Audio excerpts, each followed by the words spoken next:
Welcome to Closer to Venus. I'm Johnny Burke. Today's guest is Ryan Stacey. He is an active Canadian ufologist and former chief investigator for MUFON Canada. Today, we will be talking about organizations he has developed that support experiencers as well as researchers. Ryan, welcome to the program. Thank you. Thank you for having me.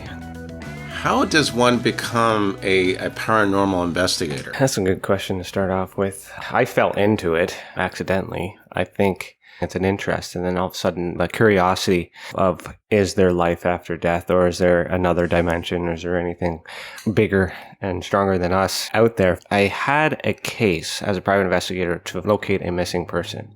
The thought, according to the client, was that her son was abducted by aliens. So at this time, I was into paranormal, not UFO. So I ended up finding the guy, locating him. It turns out that he joined Scientology. In order to find this guy, I had to join all these paranormal groups in order to understand the culture and kind of play in the playground in which he was profiled in. And then somebody else had complained about not receiving any manual after paying $200 for a training course. So they were complaining about fraud here in Canada. So I piped in and said it's an illegal activity. And then I helped them get their money back by contacting MUFON. And then the guy, Stu Bundy at the time, knew I was an investigator and said, "Hey, what do you think about UFOs?" And I was like, "Aren't those machines like the governments have?" And he's like, "Well, not all of them." So we had a conversation with that. So then I joined just because I was bored and I was waiting between clients. I like puzzles, and this is a puzzle I haven't solved yet. You make a good point about the paranormal and the UFO phenomena. Those are actually two different things. Many people think it's all lumped into one area. The word itself, paranormal, simply means anything that's not normal. If you have an unidentified flying object, you're technically studying things that you can't find.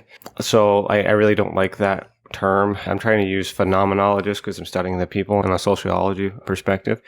But technically it's paranormal because until it's confirmed that the government has the technology, to us, it should be paranormal because it's not normal based on the science that has been presented. The issue is the academic side because of this metaphysics, this interdimension, this other space and time that's been theorized. They can't measure it. They can't touch it. They can't do much with it. Whereas on the paranormal side, there's that belief that I know, that sensation and all that, but that can't be measured. It's a different game. I feel like the ufology community prides in being highly educated and scientific. As a private investigator who just only looks at evidence and facts, I solved that years ago.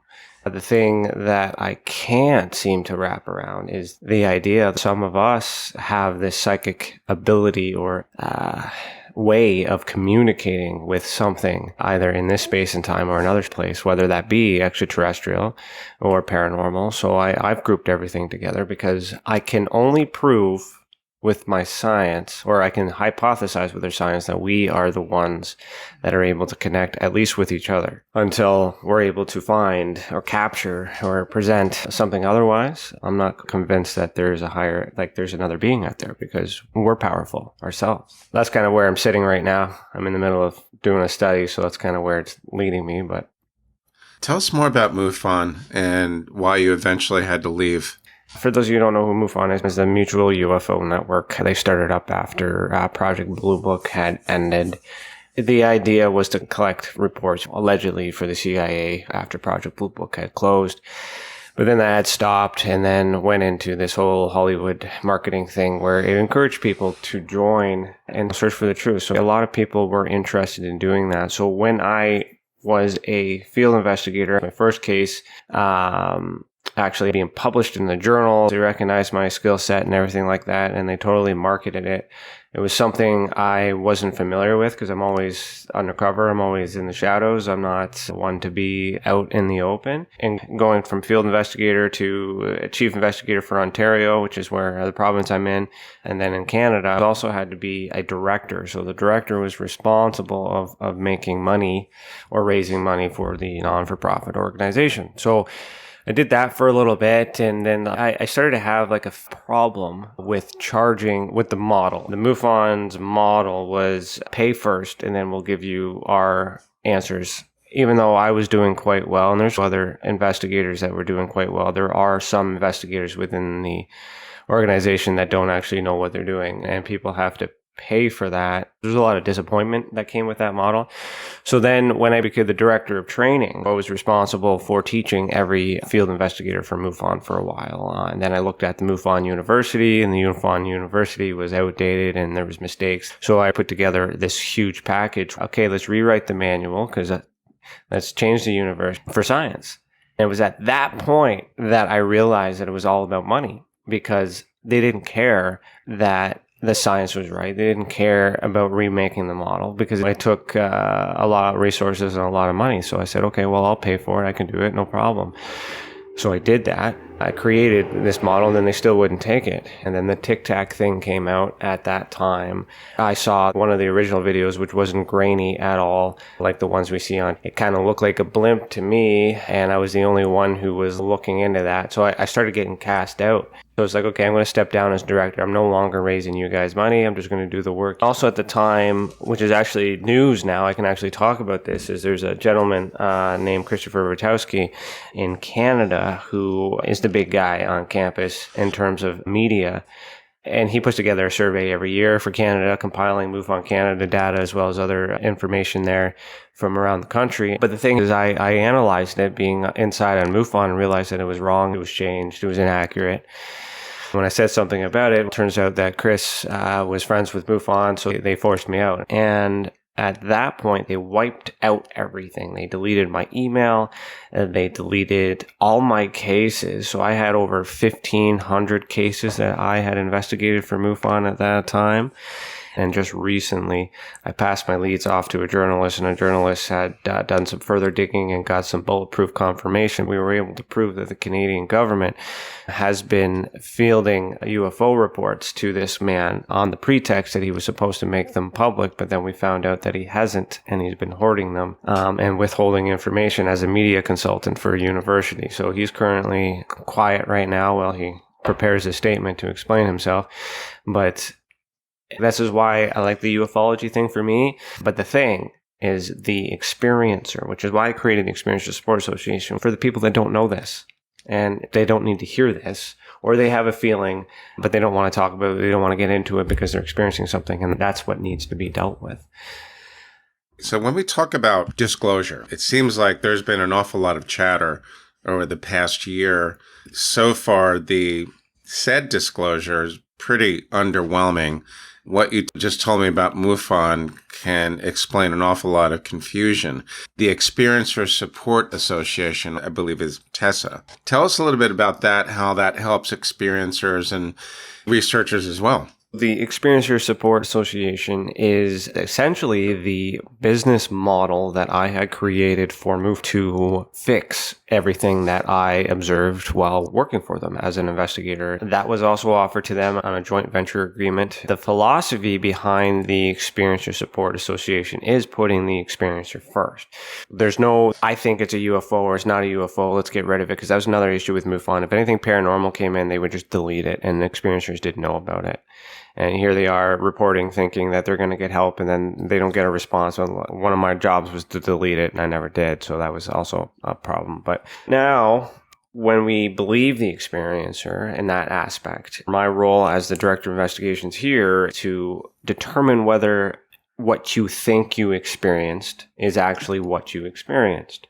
What we've generated is this Ultraspectrum Classification System, which is an upgraded model of the Hynek and Vallee classification system to include paranormal and psychogenic activity, but it groups them in a basic level so that way it kind of dumbs it down for the ufology community, whereas the paranormal community are like, they're brilliant. They understand metaphysics, they get it, but because we can't measure it physically. Also, we have what's called Experiencers Anonymous, which is a portal where if people aren't sure what element of TESA is good for you, you can just go to our website, tesacan.org/EA, and just register. You go in, you talk about your experience, or you listen to other people's experiences, and you try to figure out what you have in common and what experiences are common. At that point, you might get encouraged to make a report. That's beneficial for me because the trauma is removed, the speculation is removed. So then if you decide to report after that, the implication is that all that fluff has been removed.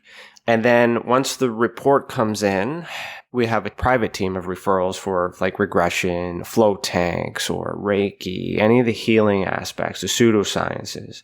What we want to do is we want to treat the trauma if there's anything there. I'll bring that down and then measure again. This is where the PI part comes in. Got to look into past history. You got to look into mental health to make sure there's no past traumas. But once that process is done, I compile that all into data and then do surveys and things like that every year for the science. And when we present it to the experiencer, it's a one-on-one case. It's encouraging. Like, you may have been affected, you may have been visited.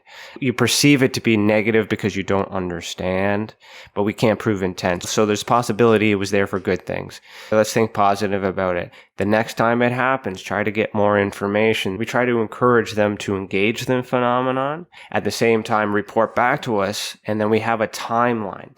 So where MUFON was investigating only UFO cases and specifically evidence, what we're doing with the team is we're measuring everybody's experiences throughout their life. We get aliens, we get UFO, we get paranormal, we get psychic abilities. But when we timeline it, I'm seeing a pattern that it starts with contact of some sort of visitation. Then as the subject evolves, we start to see paranormal, we start to see psychic abilities, we start to see a little visitation here, and then the psychic abilities enhance, whether that's secret government PSYOP program, MK Ultra, or aliens, or ghost, or interdimensional. Something is visiting with direct contact. And then all of a sudden, they're experiencing a life of paranormal, but they think because of mainstream media that it's ghosts and it's aliens because of TV. And then the other thing we're trying to gear them towards, what if it's just you? What if these objects have just moved because you have an intense psychic ability? You think it's a ghost, but it's not. It's you. There's no way to prove whether we're communicating with ourselves or something extraterrestrial, but it's still paranormal because it's not normal. So I'm supporting the idea that we are super beings, and that comes from my ancient alien research in the sense that it started that way and it should end that way. That's the way it was. It sounds like the Support Association, the biggest difference between that and MUFON, other than it's not necessarily money motivated, is that it fully embraces the metaphysical side of things, the quantum realm, and so forth. And we still do the UFO stuff. I'm fighting with disclosure here in Canada. The Pentagon in US, now that they have an official desk, at least for UFO starting in 2022, my job becomes harder because now I have to convince the public whether or not what you think you experienced is one of the things that they think that they have. So now we're competing against a cover-up. We let everybody come to us whatever way they want. With our classification system, we break it down. There's evidence to suggest that they may be seeing it in their mind. And that's why no one else witnesses it, or their mind allows them to see alternative realities or alternative dimensions. If we allow them to draw UFOs, people from different areas within Canada and some in the States, starting to get some people from UK catching on to what we're doing as well, they're drawing the same things. They're starting to see this reality that doesn't exist and how you take a picture of that. It came from their mind and it wasn't a photo. They don't accept it.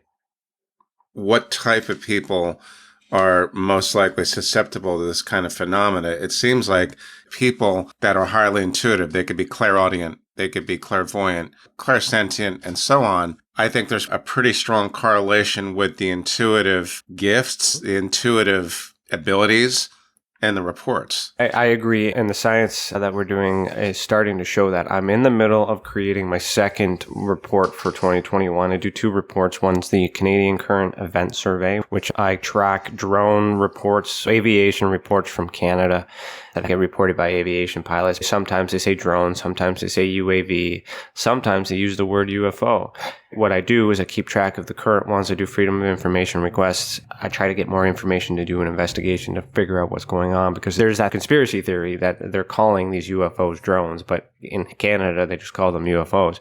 The second one that I'm working on, the meat and potatoes of my research, is the Ultraspectrum Paranormal Report. Hynek and Vallee are pioneers of this classification system. That's what MUFON adopted, because Hynek and Vallee stopped using it themselves because they realized it wasn't adequate enough to measure the extraterrestrial hypothesis or the interdimensional ITH. So it's been programmed that this has been the best system to be used, but it's been broken for so long. Now, so part of the questions that are asked, blood type, age at the time of the event, I've established all these markers that should not change no matter what religion, ethnicity you have, wherever you are in the world, those constants.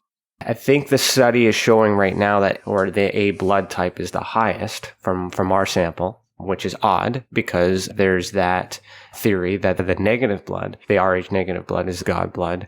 Also, there's that theory that it's, the universal blood type that can help everything. But I'm seeing A, and I'm also seeing a variance of blue and green eye color. So green is rare. Blue gets traced all the way back to Sumerian. So there's a lot of genetics that I'm learning through these people with confirmed experiences. Part of the investigative process that's different from MUFON is I'm not investigating the case. What I'm doing is I'm teaching the experiencer how to get me better information. So many people have the answers and nobody's working together, which is another reason why I've created the association. People that see me as a threat are the people that are doing it for money because they're all friends of MUFON. So I have to make new friends, which is really hard to do. I couldn't help but notice when we talk about the association, there seems to be similarities with IANS, what's the International Association for Near-Death Studies, which collects data from experiencers. With the Support Association, Yep. Once the information is reported, what do you do with it then? Internally? Not internally. What do you do to really get it out to the consumers, the public? The plan with the Ultraspectrum Paranormal Report, that's going to be the raw data with the information that we've collected. That'll be an annual report. I also want to show the work that goes into how I came to that conclusion. The UFO report is I show the raw data, which is what every investigator needs. They'll take it and they'll formulate their own conclusions or speculate on the data because they're all looking for something. And the goal is to teach the experiencers how to think, so that way when they do report, I'm not spending as much time on lens flares, on light refractions, on all these things that a lot of people don't understand. The other part of the support is for researchers and investigators too. But TESA also has what's called Project Babel, which comes from the Tower of Babel philosophy, where we all used to be together and we were separated. Everyone talks about unity. Everyone talks about working together. And then the people that work together are the people that are making money together. So with Babel, what it allows you to do, you go to tesacan.org/Project Babel. It allows you to report your own work after your case has been closed, gives me the opportunity to work with you one-on-one to make sure that you didn't miss anything. At the same time, if you found something that I'm looking for, it gives me the opportunity to offer you a position on my team. What I'm not finding is other investigators sharing their work to the collective cause as well. That's why I created this system. Along with Tim Morrison, he helped me figure out how to apply the paranormal aspect, the demonology aspect, the levels of possession and whatnot. So what we're showing is super data. So everyone's doing the work, but if we all compile it to this association, we'll have more evidence, we'll have more data. And then my role in this as a private investigator who handles evidence for a reason is just to make sure that it's the best evidence being presented and to make sure that we're linking circumstantial evidence to direct evidence. So I rule out all that stuff and we only present the unknowns. And just because we don't know what it is, doesn't mean that it's aliens or UFOs. It just means we don't know what it is. And the hope is that someone will, hey, I read your book or I saw your Ultraspectrum and I think I know what this is. Great. Would you like to be on this team? So I'm also creating that element where people can work together, but nobody wants to. And I don't know if that's a marketing thing. The scientific community, you would think, would actually contribute and support something like this. But it seems to me that their mindset, their philosophies tend to get in the way similar to what the church and state did centuries ago when they repressed certain movements which did not fit their agenda. What is the Interstellar, the Academy of Ufology and Paranormal Studies? So that is our plan to basically teach everyone how to investigate anything. What I'm going to do is I'm going to start with a basic private investigating, detective, policing, handling evidence course. Then that should branch off into a masterclass. I would teach a ufology course in Canada. I'm also looking for experts to sell a service to teach people about the phenomenon so that everybody can understand a little bit of all of these phenomenon separately. And then my role, when I start with how do you handle evidence, at the end of that course, I show everyone how to bring it all together and how it's all connected. If I train new people the new way and then say, here's Project Babel, when you find a case, when you talk to people, you're now an agent of TESA, use this reporting system, submit your work. This is going to rebuild ufology and paranormal studies. I think what you're trying to do is a very good thing. There's definitely similarities to what IANS does for people that have near-death experiences. You have some barriers, but I think you're trying to work through it. We do need the scientific community. They're just not the people you should start with. You need to start, like a crime scene starts with a police investigator. And you call in the forensic unit when you find forensic evidence that needs to be collected. As civilians, we call the police when we need to, but we don't need to call them right away. There's a place for science, just not yet, if we don't have the evidence to do that. But the scientific community doesn't know how to get to the analysis. The samples are already provided to them, and then they do their work. So that's why they can't get anywhere, because no one's collected the data for them to analyze. So there is a need for them, just not now. Ryan, thanks so much for joining us today. How can our listeners find out more about you as well as TESA? I'm on Facebook, so facebook.com/heedtheworld. If you go to the website, TESACAN, www.tesacan, so TESACAN.org. You've been listening to Closer to Venus. I'm Johnny Burke. If you enjoyed today's episode, please consider subscribing. You can also leave us a review on iTunes as well. For more information, please visit www.closertovenus.com. Thanks again for tuning in, and we'll see you next time.